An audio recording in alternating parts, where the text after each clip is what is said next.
কি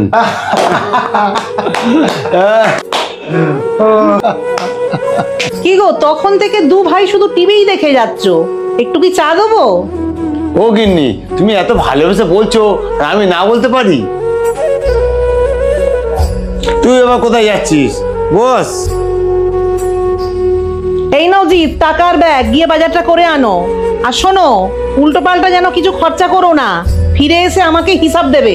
তুমি আগে গিয়ে চাটা নিয়ে এসো, ও খেয়ে তারপর বাজারে যাবে। হ্যাঁ বৌদি, বড্ড ঠান্ডা পড়েছে, একটু গাটা গরম করতে হবে।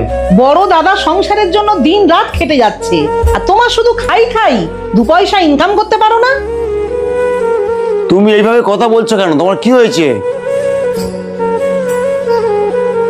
বৌদি, বাজারে এনেছি। ওখানে রেখে দাও।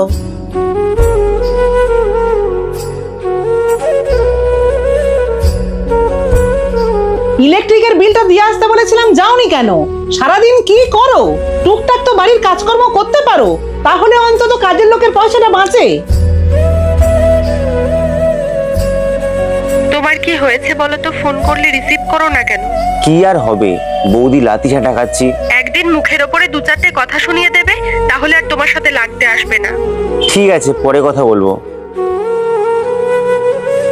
এত কষ্ট পাও যখন, ওর সাথে এইভাবে কথা বলা কেন?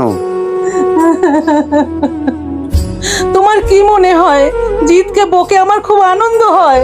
ও সারাদিন শুধু কার সাথে ফোনে কথা বলে, গেম খেলে। জানো তো, প্রত্যেক মায়েরা চায় তাদের সন্তান বড় হবে, অনেক টাকা ইনকাম করবে, নাম করবে।